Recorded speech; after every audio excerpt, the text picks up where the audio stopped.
A few weeks ago, on a Sunday morning, a couple of my heroes came to a church service here for their very first time.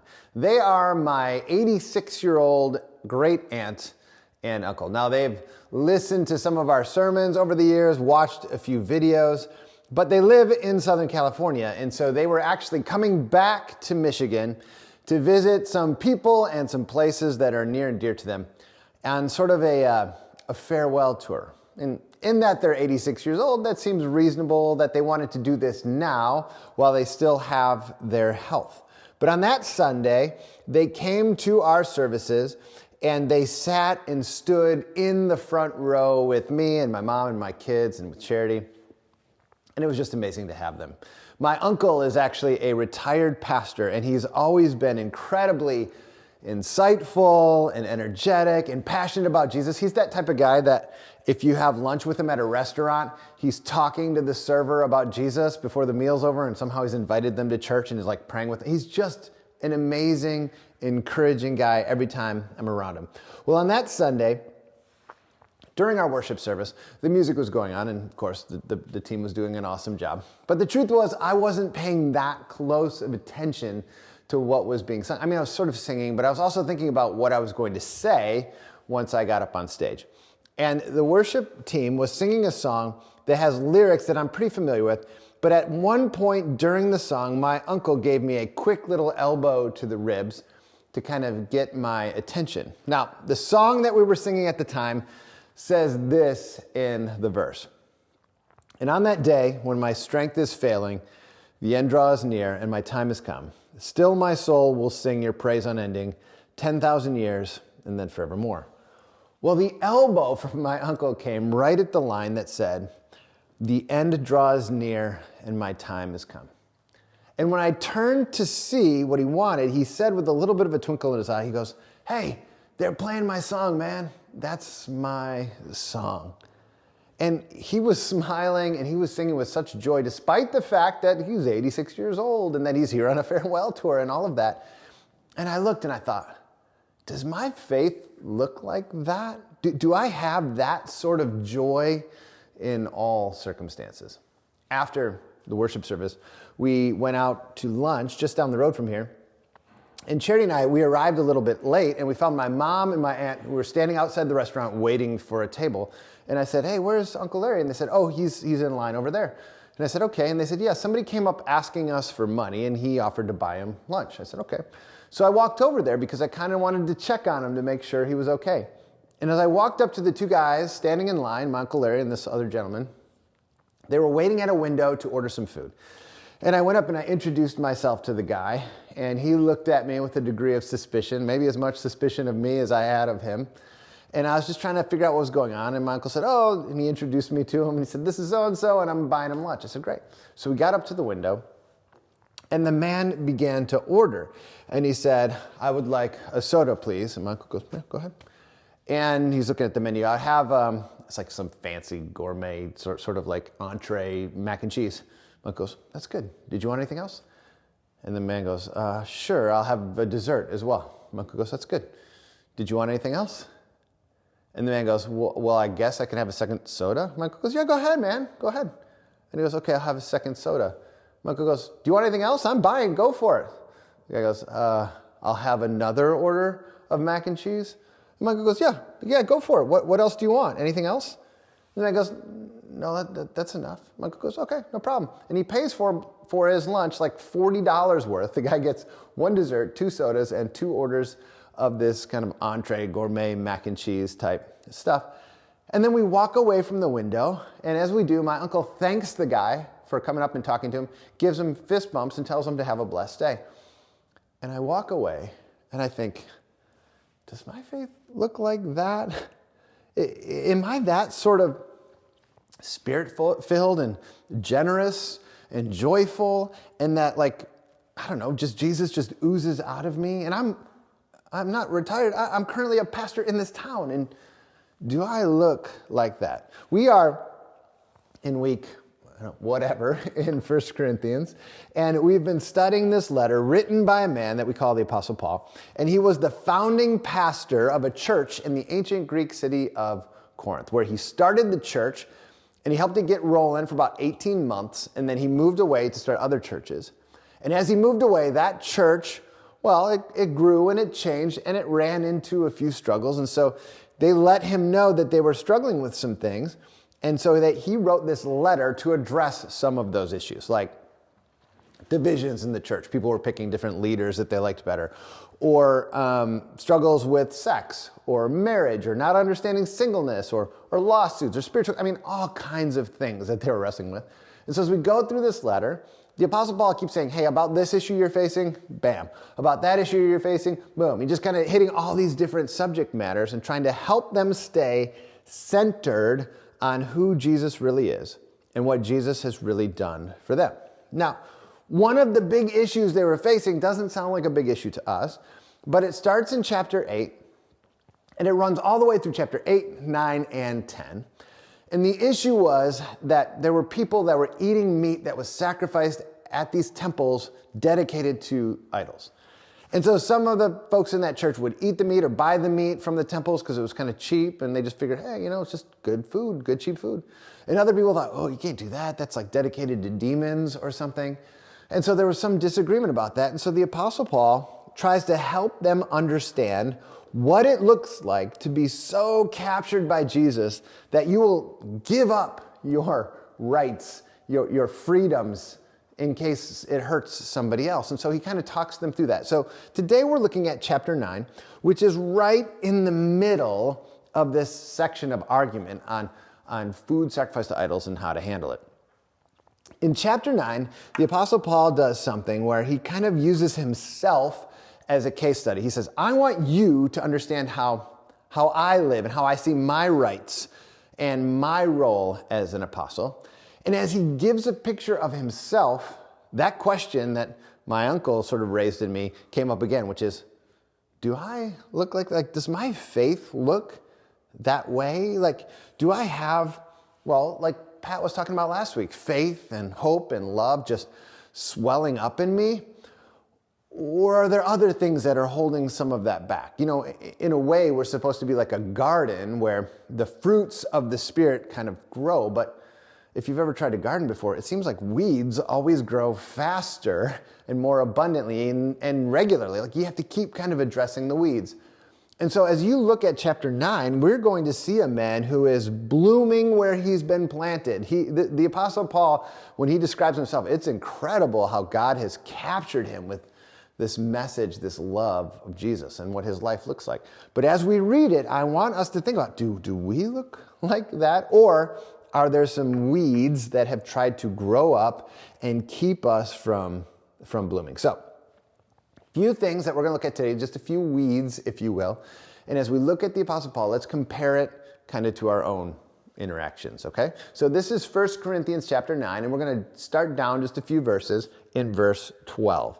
It says this, if others share this rightful claim on you, do not we even more? Nevertheless, we have not made use of this right, but we endure anything rather than put an obstacle in the way of the gospel of Christ. And then down in verse 15, but I have made no use of any of these rights, nor am I writing these things to secure any such provision. For I would rather die than have anyone deprive me of my ground for boasting. For if I preach the gospel, that gives me no ground for boasting, for necessity is laid upon me. Woe to me if I do not preach the gospel, for if I do this of my own will, I have a reward. But if not of my own will, I am still entrusted with the stewardship. What then is my reward? That in my preaching I may present the gospel free of charge, so as not to make full use of my right in the gospel. So the first weed that we don't see in Paul, but might pop up in the Corinthians and certainly might pop up in us, is the weed of entitlement. Entitlement. Now, apparently there were some people, as Paul is addressing all of these issues, there were some people in the Corinthian church that didn't think of him as an apostle in the same way as some of the other apostles. They're like, oh, I'm on team Apollos. Well, he's not in the apostle category, but okay, I'm on team Peter. He's certainly in the apostle category. And so there were some people who kind of looked at Paul and were like, you know what, you didn't walk with Jesus like the original 12. So how can you say that you are an apostle? And so he begins this chapter by saying, listen, I'm an apostle just like all those other people, like Peter that you've talked about. Now, this brings us to a Bible nerd moment of the day. Bible nerd moment of the day. Do you know what an apostle is?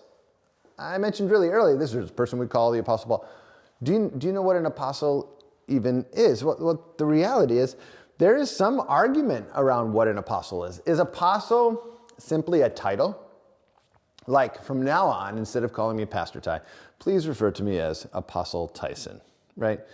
Does that come with a pay raise? I mean, it seems like according to Paul, it comes with a pay cut, so let's not do that. But what does it mean to be an apostle? Well, apostle comes from a Greek word, of course. It's in the New Testament, apostellein. And apostellein means someone is being sent. So it's to send is apostellein. And so an apostle is one who has been sent. And you go, well, that's sort of straightforward. Yeah. But in the New Testament, what we find is this word gets used kind of differently. Like sometimes it gets used to describe the original people, the disciples that walked with Jesus, like the 12, right? So they saw Jesus in the flesh. They saw the resurrected Jesus. They had a ministry where there were miracles happening as a result of their ministry. And so sometimes it gets used in that way. Other times when we read Acts, it includes people like Barnabas, who didn't see Jesus, as far as we know, in the flesh or resurrected. And we don't know about like some of the other things going on with him. And yet he's like among the apostles. So as people have looked at this, they sort of wrestle with, so what is an apostle really? And for some folks, what's been helpful is to think of there's a capital A apostle, and then there's a lowercase a apostle. So the lowercase a apostle is sort of like a missionary, or somebody who has been sent by God to start a church and have kind of this sense, like the original apostles, that they were on a mission to share the message of Jesus. But then a capital A apostle is like somebody who has seen Jesus in the flesh, seen the resurrected Jesus with their own eyes, not a vision, but actually have seen Jesus, who've had miracles as a result of their ministry, who have been given kind of authority that when they write words, it's scripture, right? That sort of thing. And so the Apostle Paul says, listen, I am a capital A apostle, just like Peter. And Jesus appeared to me in person, and he sent me to start churches, and he gave me authority to speak and write on his behalf. And as an apostle, there are certain rights that I am entitled to. For example, I could get married if I want, just like Peter was married. I could go get married, but I'm not. I'm single, and I think it's a gift. I think it's amazing, but like that's something that would be fine for me to do. Not only that, I'm entitled to be paid for my ministry. Like a soldier, he says, a soldier is paid by the government that hires him, right? You don't show up to the Marines and they say, did you bring your own gun? No, they provide that for you. The Air Force provides you with the plane or whatever, and then they give you a salary on top of it. And he says, listen, these other apostles like Peter and company, they're getting paid for that ministry, and that's good. They should. Even an ox who's like at the grinding wheel gets to like pick at the scraps on the floor. And he says, I am entitled to be paid for the ministry that I'm doing. Now, by the way, my dad used to always tease me and say, oh, you're a pastor. You only work 1 hour a week. And then I say, but Dad, there's 3 church services. And he'd say, fine, then you only work 3 hours a week. It doesn't work like that. Like pastors, it's a job to study and to serve people and all that. And so Paul says, listen, if you're getting paid, that's fine. And says Paul, I deserve to be paid too. But, he says, I have a different source of income. And so although I'm entitled to that, I don't care about that. In fact, I'm not going to take any sort of income because I would never want anything to come between the message of Jesus and you hearing it and responding. I don't want my freedoms or my rights to hinder you, to become a weed of sorts in your life so that the gospel doesn't bloom in you. So I am going to give those things up for your sake. I will renounce all of it. I won't eat meat sacrificed to idols. I'll never eat meat again, he says in chapter 8. And I don't need a paycheck. It's fine. I don't need to get married. Well, any of that. I just want you to know about Jesus. Does our faith look like that? Or maybe are some of us a little bit entitled? I was listening to a famous guy speaking at an extremely large church. And he was a little bit of an older guy. And he was telling this story about a young man who had gone for a job interview at a large company. And apparently the job interview was scheduled for 40 minutes. But after about 20 minutes, the HR person said, okay, we're done here. And the young man who was applying for the job kind of thought, wait a second, this was supposed to go longer than that. So he said, can I ask why the interview was cut short? And they said, listen, I don't think you want this job. And he said, what do you mean? And they said, well, the entire 20 minutes of this interview, you have been texting on your phone when you should have been participating and engaged in the interview. Well, as this guy was telling this story to this large middle-aged church, people are like sort of laughing, oh, well, yeah, the kids these days kind of thing, right? They were just like, oh man, it's so entitled. And he said, to make matters worse, 2 hours later, that young applicant's parents called the HR department to say, you don't understand how special Junior is. And again, the crowd just sort of ate it up as he was telling the story. And the speaker went on to say, this illustrates how entitled people are these days. Now, when I heard that, part of me was like, yeah, there's a lot of really entitled people these days. But I also wondered if he was implying that people are now more entitled, or that young people are more entitled than older people. I don't know if that's what he was implying or not, but as I listened to that, I thought, I don't think this is just a young person with their phone problem. I think entitlement affects all of us. In fact, maybe some of the most entitled folks among us are, middle age on up. Because we've done a lot of the right things, and maybe we've given a lot and we've been very responsible. And then when people don't respond the way that we want to, or treat us as if we have done those right things or we understand our rights, then it starts to become something in us where we're like, wait a second, you owe me. Wow, when that sort of entitlement starts to creep up, you owe me. We need to be careful, because that is like an invasive vine that will just pop up everywhere and just strangle everything in us that is generous and joy-filled and full of peace. And this can be especially strong in us if we've done a really good job of serving other people and then they've taken it for granted. I mean, if you've spent a lot of hours praying and serving and giving to someone, and then they start to just assume it's always going to be like that, or they don't say thank you, or maybe you finally have to say no and then they get mad at you. It is so easy for that sort of sense of entitlement to spring up in our hearts. And the Apostle Paul says, listen, I don't care about my rights. If I'm entitled to it or not, it doesn't matter to me. What matters to me is that you know the message of Jesus, who is so merciful and so gracious, and that is enough for me. Does our faith look like that? Because the reality is, the message of our faith, the gospel message, is when we're mad about not getting what we deserve, the beauty of the gospel message is we didn't get what we deserve. So what I'm saying is, like, we should be, every time somebody doesn't give us what we deserve, that should prompt me to pray and go, God, thank you so much that my life is based on the reality that you don't give me what I deserve. Because what I deserve is eternity apart from you. What I deserve is just to be left alone in my own selfish pride. That's what I deserve, and yet you love me so much that you still came to me. You're entitled to all the honor and all the glory, and I don't even give it to you, and you still set aside that entitlement to come in the sake of Jesus, or in the person of Jesus, and to reach out and to draw me to yourself. And so, if you notice the weed of entitlement start to come up, just in that moment of, man, I deserve, just thank God that he doesn't give us what we deserve, and that he's had mercy on us as sinners. Entitlement. That's weed one. We don't see this in Paul. That's part of why he is blooming and flourishing. We might see it in us. So what's weed number two? Well, look at verse 19. For though I am free from all, I have made myself a servant to all, that I might win more of them. To the Jews, I became a Jew in order to win the Jews. To those under the law, I became as one under the law, though not being myself under the law, that I might win those under the law. To those outside the law, I became as one outside the law, not being outside the law of God, but under the law of Christ, that I might win those outside the law. To the weak, I became weak, that I might win the weak. I have become all things to all people, that by all means I might save some. I do it all for the sake of the gospel, that I may share with them in its blessings. So if weed number 1 was entitlement, weed number 2 that can sort of grow up in our lives and in our hearts is inflexibility.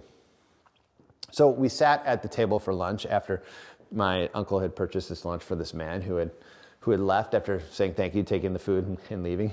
And we sat down and we were like, oh, that was really cool, And then my aunt chimed in. She said, oh, he does this all the time. She said, he doesn't like just giving out money, but he's happy to buy people lunch. And she said, it's only really a problem when you're in a rush to go somewhere. And he just spends all this time buying a person lunch and talking to him and whatever. And yet what she was saying is he's so flexible. He is willing to set aside his schedule and all that so that he can meet that need in the moment. The Apostle Paul here says, listen, my missionary strategy is to be tremendously flexible. So when I'm around Jewish folks, and which I'm Jewish, he says, and they're keeping kosher, I keep kosher. And if they're worried about the Sabbath, I adhere to the Sabbath, because my goal is that the message of Jesus might reach them, and I don't want them to be hung up on the food that we're eating or what I'm doing on the Sabbath. So I try to, for those that are under this Jewish law, I put myself under the Jewish law. Now, when I'm with the folks that are Gentiles, and maybe they've come from a pagan background and a Zeus burger freaks them out, I don't eat the Zeus burger. I'm like, I am going to flex in whatever way that I can in order to help people understand the message of Jesus, because I don't want anything that is secondary to get in the way of what's primary. I don't want these other side issues to become the issue. I want people to hear about Jesus. The Apostle Paul was willing to move in all kinds of directions in order to help people hear the gospel. Now, 2 cautions about this flexibility thing. The first caution is this: we must beware of flexing if it leads us to cross a line. So when he says, hey, for the Jewish people, I act more Jewish. For those not on the law, I act more like them, whatever. He doesn't say, for the thief, I become a thief.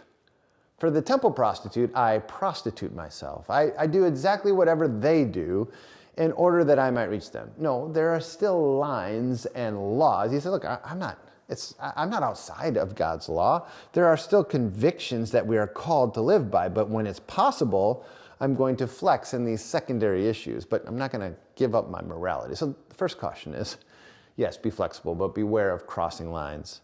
The second caution is, be flexible, but beware of confusing the message of Jesus. So when he says he'll give up his rights for the sake of the gospel, he's trying to reach people with the message of Jesus. But he doesn't want to do anything that confuses the message of Jesus. Which brings us to our second Bible Nerd Moment of the Day. Bible Nerd Moment of the Day! Now, this is more of a deep cut, so maybe only some of you really get this, but there's times in the Bible where we see Paul do the exact opposite thing. And when you read it, you're like, what is going on? So, for example, he has these 2 young guys in the ministry that are Gentiles, meaning that they haven't been circumcised. One of them is named Timothy, the other is named Titus. When Paul goes on his missionary journey to share the message of Jesus with one group of people, he goes, Timothy, you're going to need to get circumcised for this missionary journey. And so he is circumcised, and they go do the ministry. In the other case with Titus, he says, Titus, there's no way we're going to circumcise you for this ministry journey. And so he doesn't, and they go do their ministry. So why isn't Titus circumcised, but Timothy is? Is it because he likes Titus more? I mean, maybe. But also in the case of Timothy, the Apostle Paul knows that if Timothy isn't circumcised, then the Jewish audience he's trying to reach will never listen to the message of Jesus. And so it's a painful physical thing, whatever, but let's go for it because that will allow us to reach these people. In Titus's case, the people that they're doing ministry towards, they're Jesus followers who are demanding that Titus act more Jewish in order to be truly saved. And the Apostle Paul goes, no, I'm not going to confuse. Only Jesus saves. Circumcision doesn't save. And so just so that you can know that only Jesus saves, not acting more Jewish, I refuse to circumcise Titus. So he does 2 opposite things.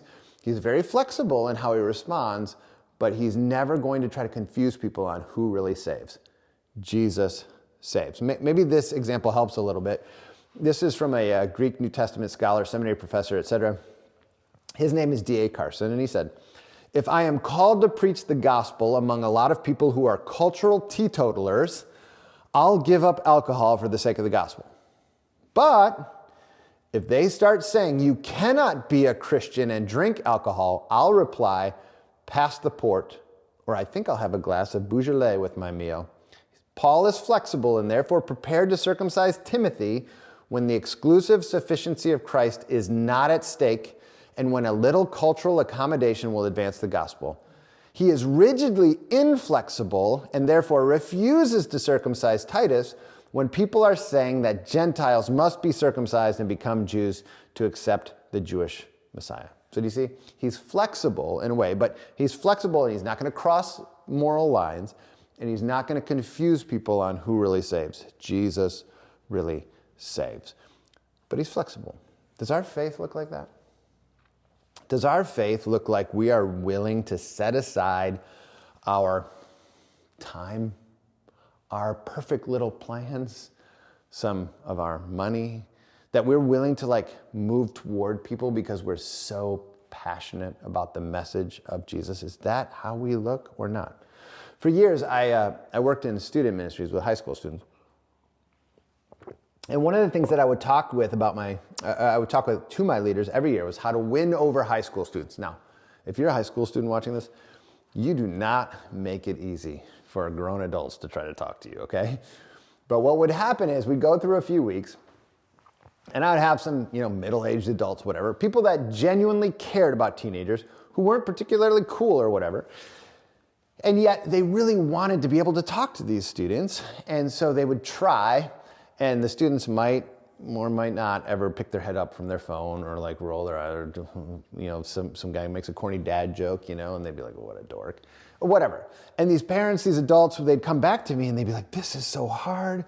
These kids, they won't listen. I don't know how to create a relationship. I don't know how to reach them with this message of Jesus when they won't even give me the time of day. And so almost every year we had to have this training, and the training was quite simple. It sort of went like this. What are those students into? And they'd say, what do you mean? I said, well, what's the app that they're playing with on their phone? Or what's the book that they're all running around holding in their hands? Or what's the show that they seem to be watching? And then they'd tell me, and I'd say, watch that show. Read that book. Check out that app. And they said, yeah, but I don't like that kind of music or that show. And I said, that's fine. You don't have to. You don't have to download the whole album or watch the whole season. But you have to be aware of it.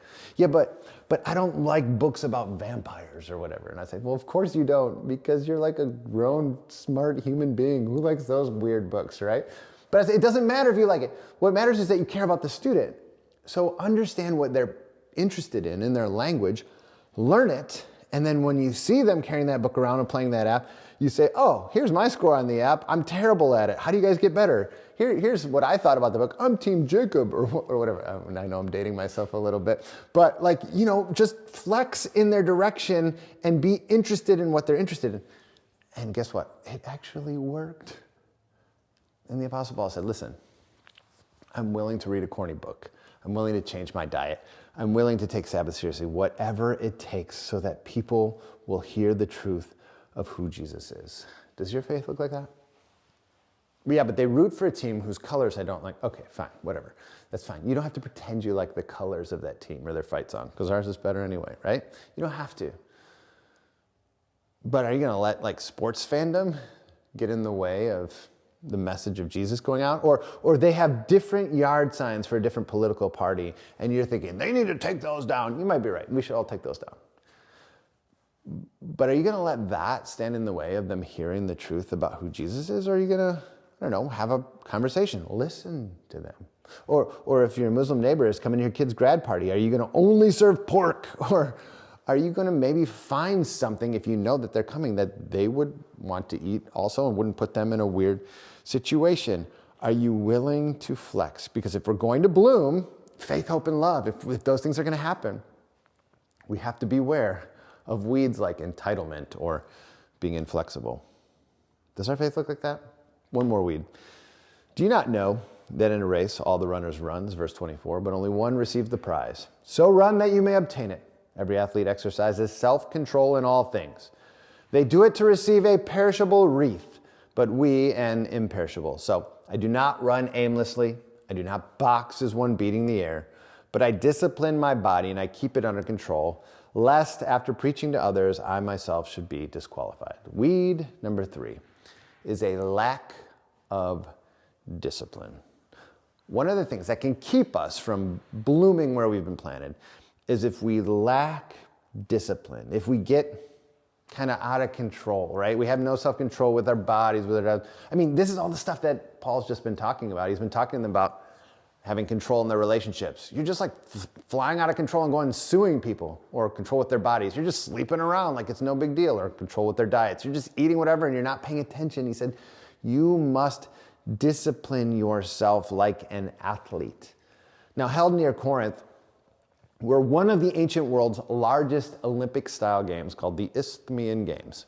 And these people who lived in this area all knew, because thousands of people would attend, that athletes would train strenuously in order to compete in those games. Nobody would appear in one of those races without having put in a whole lot of time and effort and proper diet and all of that, right? Nobody's going to appear on the football field on Thanksgiving in Honolulu blue and silver by accident, right? I'm not talking about some random fan who runs around for a few seconds before they get tackled and arrested and all. I'm saying like nobody's going to be wearing the winged helmet on a field on a Saturday by accident. Those people only get to that place in life by putting in tremendous work. Yes, God may have given them some unique gifts, but they also have to dedicate hours and hours and days and weeks and months and years and maybe decades to their crafts and to disciplining their bodies in order to win at the game that they're playing. And they have to work on their sleep and all of that stuff. And all of them do this without any guarantee of actually winning the game. So just a week ago, I was talking to one of my friends who has run an Ironman, and I love paying attention to stuff like Barclays Marathon and Ironman, the World's Eco Challenge stuff. Is right. I think it's so fascinating how hard these people work at these particular races. And I talked to this friend of mine who did it, and he said that he trained for 2 years. And he said he was a relatively novice swimmer, so he figured he'd make up for it in the running and the biking. He said when he was swimming, it was terrible. He was like getting hit by everybody. His goggles were popping off. He said it was a bad experience. But once he got to the road, he thought, okay, this is it. I'm going to crush it now that I can run. However, when he got on the road, the air temperature was 106 degrees. And they measured the pavement, and it was 133 degrees. And so he began to run, and he said within a matter of minutes, heat stroke began to set in, where he could only run for a few feet, and then he would get sick, and then he would try to drink something to rehydrate, and he couldn't hold it down. He'd run for a few feet, and he would get sick over and over and over again. And he said he did this repeatedly for over 10 hours just to drag himself across the finish line. As he was telling us about this, and he like told us this whole story, and I said, so would you ever do another Ironman? And he said, at first I thought no, but yeah, I think I would. And all of us around the table said, what is wrong with you? Like, why would you do that to yourself? For what? Like a trophy? The recognition of some small group of people that actually pay attention to this sport? Like a celery garland? That's actually what they used to give. Wilted celery garlands are what you could win at the Isthmian Games. Like, you are putting yourself through that for a prize that isn't guaranteed and will not last and doesn't even matter.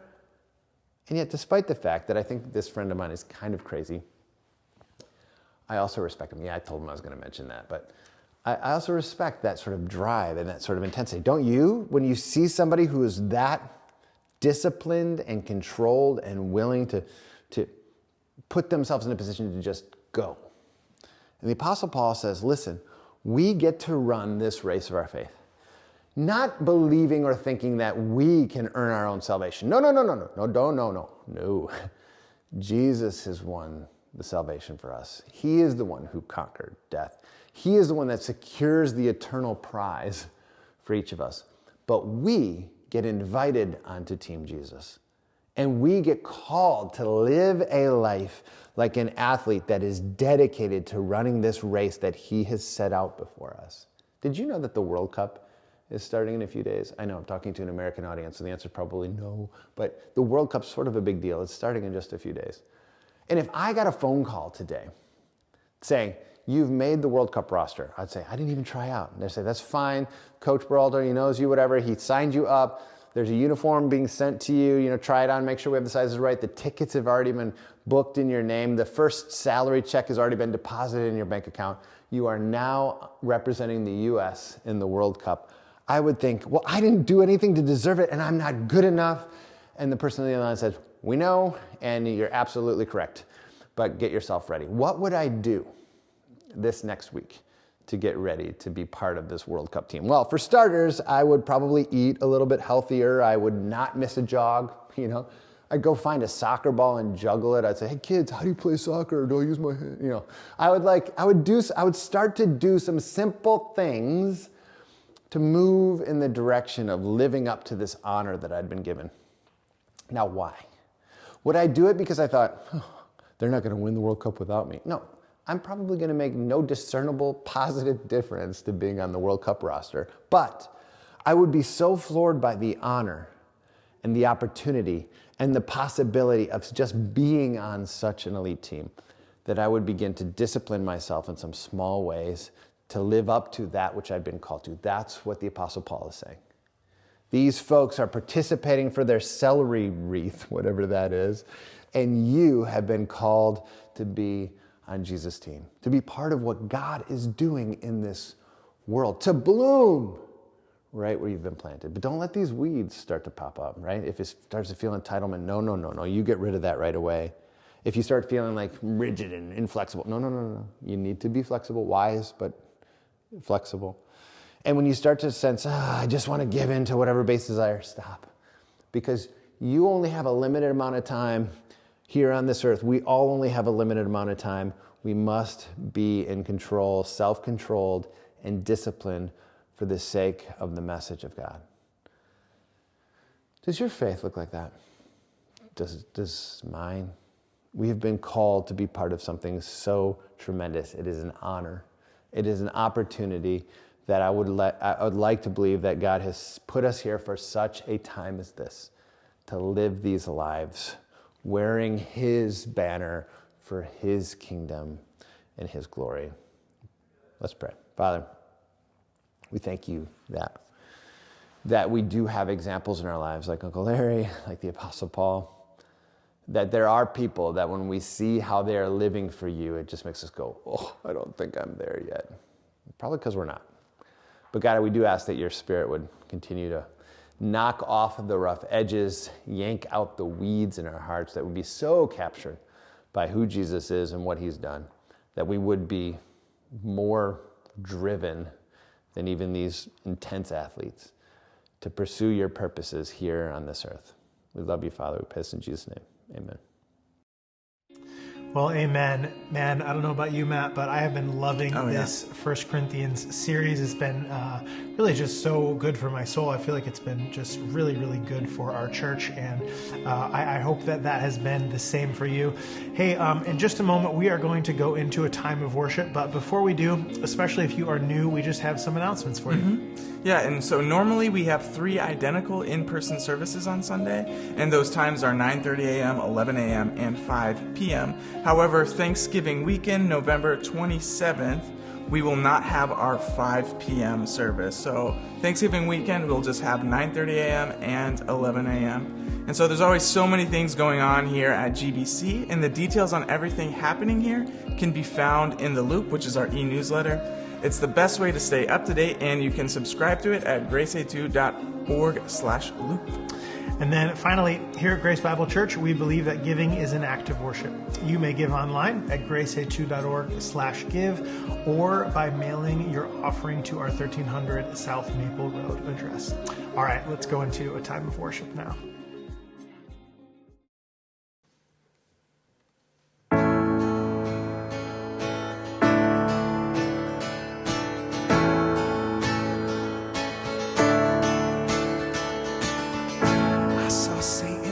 Like lightning, and I saw darkness run for cover, but the miracle that I registered in heaven. And I believe in signs and wonders. And I have resurrection power. Still the miracle that I just can't get over is my name is registered in heaven. All my praise belongs to you forever. Oh, this is my testimony from death to life. 'Cause grace rewrote my story. I'll testify by Jesus Christ the righteous. I'm justified. This is my testimony. This is my testimony. Oh, oh, oh, oh, oh. Come together, sons and daughters, bought with blood and washed in water. Sing the praises of the Spirit, Son, and Father. Our God will finish what He started. Yes, our God will finish what He started. Oh, this is my testimony from death to life. 'Cause grace rewrote my story. I'll testify by Jesus Christ the righteous. I'm justified. This is my testimony. This is my testimony. Oh, oh, oh, oh, oh.